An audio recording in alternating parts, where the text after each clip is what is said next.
ఖమ్మం జిల్లా ముదిగొండ మండలం న్యూ లక్ష్మీపురం పండ్రేగుపల్లి గ్రామాలలో మున్నేరు వరద ముంపు ప్రాంతాలను డిప్యూటీ సీఎం భట్టి విక్రమార్క పరిశీలించారు.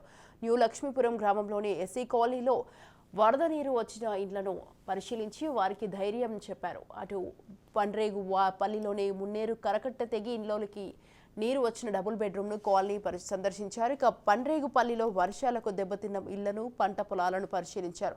తక్షణం సాయం కింది నిత్యావసర సరుకులను అందజేయాలని తహసీల్దార్ కరుణాకర్ రెడ్డిని ఆదేశించారు. క్షేత్రస్థాయిలోకి వెళ్లి ప్రాథమికంగా పంట నష్టం అంచనాను తయారు చేసి నివేదిక పంపాలని ఆదేశించారు.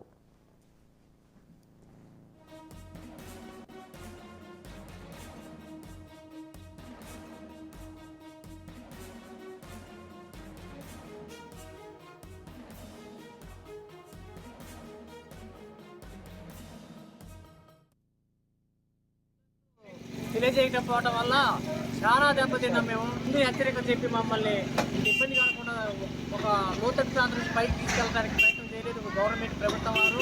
మాకు ఏదైనా మున్సిపాలిటీ వాళ్ళు కానీ ఇల్లు కానీ ఎవరైనా హెచ్చరిక చెప్పి బయటకు వెళ్ళే అవకాశం ఇవ్వకుండా మొత్తం మేము నిలువెత్తిన మునిగిపోయినాం. ఇంట్లో బట్టలు గిట్టలు మొత్తం సామాన్లు ఫర్నిచర్ మొత్తం పూర్తిగా నష్టం అయిపోయింది. రైస్ తింటానికి తిండి లేదు, ఒండు కొట్టుకొని మట్టి గోడలు మొత్తం పూర్తిగా ఆగమైపోయినాయి. వీటిని కడగడానికి బాగు చేయడానికి కనీసం ఒక లక్షన్నర ప్రభుత్వం నుంచి సహాయం అందాలని, ప్రతి ఒక్క కుటుంబానికి చేయాలని, తిండి కూడా ఒకరికి దొరికి ఒకరికి దొరకక ఇబ్బంది పడుతున్నాం.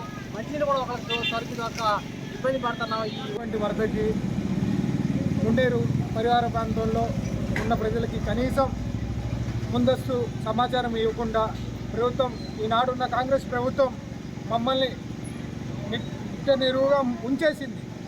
కనీసం ముందస్తు హెచ్చరికలు లేకుండా, ముందస్తు జాగ్రత్తలు చెప్పకుండా ఏ అధికారి కానీ ఇక్కడ మమ్మల్ని పట్టించుకోలేదు. ఎందుకంటే గత 35 ఏళ్ళుగా నేను పుట్టి పెరిగిన కాంచి ఏనాడు మాకు ఇంత బీభత్సం రాలేదు. కనీసం మినరల్ వాటర్ కానీ, కనీసం భోజనం కానీ, కనీసం కరెంటు ఈనాటికి కూడా మాకు ఎటువంటి సహాయ సహకారాలు అందట్లేదు. ముందస్తు తెలియజేయకపోవడం